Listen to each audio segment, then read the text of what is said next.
xibaar yu wér te wóor ca tàng-tàng ba abonnez-vous pour ngeen di mën di jot suñuy vidéo. jërë ngeen jëf ci ànd gi ak ñun ci chaîne bi di Buzz 221 HD. Alioune Sall di rakk ci ki fi nekkoon njiitu réew bu Sénégal di Macky Sall démb moom mi daan nay woote am ndaje ñi nga xam ni ñoom ñoo ko doon jàppale biñ ko woowee ci yoon ginnaaw ba Sénégal koy bàyyi woon ci ab caution bu mu joxe moom ak soxnaam si luy turu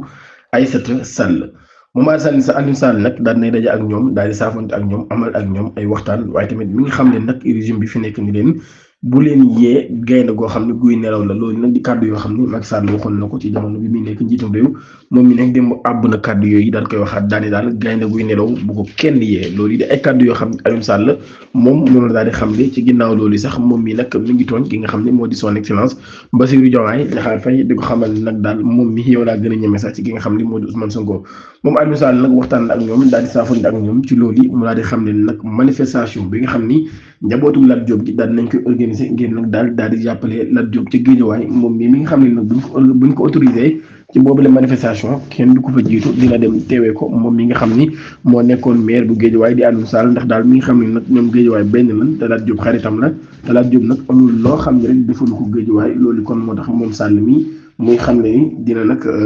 dem ca boobu la manifestation ngir ñu daal di libéré kii di wéy tur Lat Diop waaye daal moom ni li ngi dankaafu gouvernement bi fi nekk bu baax a baax di leen wax ni nag réew mi ragal amu fi te yéen ñi nga xam ni yéen na yàlla dogal ngeen yor réew mi ñun ñoo leen ëpp jaar loolu yi bokk na ci kàddu yi nga xam ni moom la leen Alioune Sall daal di xamle. ci rapport bi nga xam ne publié na ko ci atum 2024 Libération daa koy consulté moom mi di OFNAC l'Office national de lutte contre la fraude et la corruption daan nay révélé nag ay irrégularités yu doy waar lool ci session bu centre hospitalier régional de Saint-Louis loolu yi daal di am na ci période janvier 2019 ak mars 2022 enquête bi nag daan nañ koy lancé ginnaaw ab dénonciation anonyme boo xam ne daan nay visé ki nga xam ne nag moo nekkoon directeur bu boobu lépp établissement ñu daal di koy giñ nag li ñuy wax détournement des deniers publics et des matériels ainsi que défaut en écriture publique rapporté Libération dans son édition de mercredi fi fay yooyu nga xam nag ñi ngi koy giñ ñi ngi wax nag daal dénoncé nag li nga xam ni boobu leen mbir di wax détails yi ba tey même source nag daal di wax ne enquêteurs daal nañuy relever ay détournement d'un appareil d'échographique réussi dans le cadre d'une coopération internationale et l'attribution irrégulière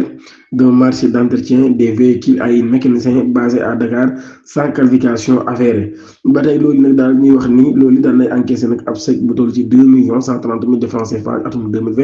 l'ancien directeur bi aussi moom mi nag daal dañ koy accusé nag daal moom nii dafa joxe nag ay ordre de mission ci nag li nga xam ni moo di turam te loolu nag daal amul benn yoon visa di gouverneur ngir nag daal di passé ca weekend ca Dakar loolu it ca fere hôpital ba tey kon moom mii li ñu koy toppee daal di nekk nag loo xam ne lu bari la ba tey lof nag mi ngi mën a ab mission d'investigation ca Saint-Louis loolu nag daal mu daal di jeex ci début juin 2021 ci jamono boo xam ne nag daal ay responsable yu bëree bëri daal nañ leen auditionné daal leen di déglu ci ay travaux des auditions au siège de l'analyse des documents l'enquête bi nag daal kon jamono yi daal nañ koy mise en évidence des indices sérieux des malversations financières ou des questions frauduleuses impliquant plusieurs acteurs ci mbirum Farba Ngom Cour suprême ñoom ñi daanañ leen di alerter comme niñ ko waxee woon ces avocats jeudi ñoom ñi dinañ alerter Cour suprême maire bu Agnam bii di Farba Ngom ginnaaw bi ñu ko tegee loxo ñoom nag daan nañuy saisir li nga xam ne moo di haute juridiction bi di Cour suprême ngir nag daal ñu daal def ab pourvoi contre l'arrêté de la chambre d'accusation ginnaaw bi nga xam ne nag moom moo tey seen client boobee ca kaso moom Farba Ngom nag ñu daal di koy jàpp bu yàgg ak léegi di ko giñ lu jëm ci mbirum détournement des deniers publics ginnaaw bi nga xam ne teg nañ ko loxo moom Farba Ngom nag daal ay avocat am li tax ñuy def lu ni mel ñi nga xam ne ginnaaw bi ñu defee ab expertise defaat ab contre expertise médicale ngir nag daal di mën a prononcé wu ci mbir mi li mu wax rek mooy Farba Ngom dafa feebar ba ak dundam mi ngi ci guuta comme moom mi wóorul nekk ci kaso waaye malgré loolu yëpp nag daal magistrat instructeur bi nag daal dafa lànk ba tëdd ca naaj ba du may Farba Ngom li nga xam ni moo di liberté provisoire moo tax daal koy envoyé kon ca pavillon spécial avocat yu défense bi ñoom ñi nag daal ñi ngi nag def lépp lu ñu mën ngir ñu daal di bàyyi Farba Ngom ndax lu jiitu loolee wala sax ginnaaw loolee am na ab manifestation boo xam ne organisé nañ ko ñi nga xam ne ñooy farandooy Farba Ngom ngir nag daal di daje daal di sàkku ñu daal di bàyyi Farba Ngom lu mu gën a gaawee ci lu amul benn condition loolu yi bokk na koon ci li nga xam ni ñu ngi koy sàkku projet de résolution bi nga xam ne moom mooy mise lu jëm ci mise en accusation bu lancé président Macky Sall ci kanam haute cour de justice loolu yi nag daal daan nay nekk li nga xam ni doon nañ ko waxtaanee ci session ba doon am ci assemblée nationale. Mohamed Ayib Daffé président du groupe parlementaire de la majorité Pastef ci ab entretien bu mu accordé Sud Quotidien daan nay wax nag projet de résolution boobu daan nañ koy déposé ci bureau bu assemblée nationale waaye nag loolu war nañ ko examiner ci li nga xam ne moo di session bi moom Ayib Daffé nag daal daan nay déclaré nag daal texte bi nga xam ni député Guy Marius Sagna moom moo ko daal di déposé loolu nag daal mi ngi jaar ci yoon bi nga xam ni moom la war a jaar. mi nga xam ne nag daal ci institution boobee le président du groupe parlementaire daan nay fàttali nag daal procédure bi nag dafa am ay étapes yu bare bare yoo xam ci lañ war a jaar comme ni ko règlement intérieur bi waxee daal di wax nag daal résolution bu nekk dañ ko war a aborder résolution bu nekk nag daal dafa war a franchir étape bi nga xam ne moom la war a franchir ngir nag recevabilité boobee la mbir daal di nekk loo xam ne lu mën a am lay doon lu jiit recevabilité boobee nag daal daan nay wax nag li nga xam ne moo di bureau de l'Assemblée nationale bi nag daal war naa examiner bu baax a baax ci session bi boobu la mbir waaye nag ci interrogation yi nga xam ni ñu ngi koy def ci éventuel ralentissement du processus Ayib Daffé daan nay wax nag daal rassuré ñi nga xam ñoo dinañu bu baax a baax daan ni amul benn yeexaay boo xam ne am na ci amul benn tiit buñ ci war a def procédure bi nag daal mi ngi jaar yoon wi nga xam ne mooy yoon normal ñu war a jàll ñeen nag daal nikkul ak yàkkamti goo xam ne dañ ko war a def wala sax daal ab sensationnalisme mais nag daal respecté li nga xam ne nag moo di texte yi nga xam ne dañ koo wax ngir nag daal koy mën a jaar yóbbu ko ci haute cour de justice député bare nag mi ngi souligné nag daal li nga xam ni ñi législature yi weesu doon na ci am muy haute cour de justice bi jamono ji dañ koo installé ci lu nekk nag 15e législature bi ki ko présidé di El Malick Ndiaye moom mi nag daal jàpp na ne institution boobu dafa nekk nag ci ab dynamique bu am solo loolu ngir réformer institutionnel waaye xeex tamit lépp lu jëm ci wàllum impunité waaye garanti aussi ab cadre légal et rigoureux bu am solo ngir nañu daal di mën a examiner les projets de mise en accusation loolu di ay cadre yoo xam ni Mohamed Ayib Daffé moom moo ko daal di xamle.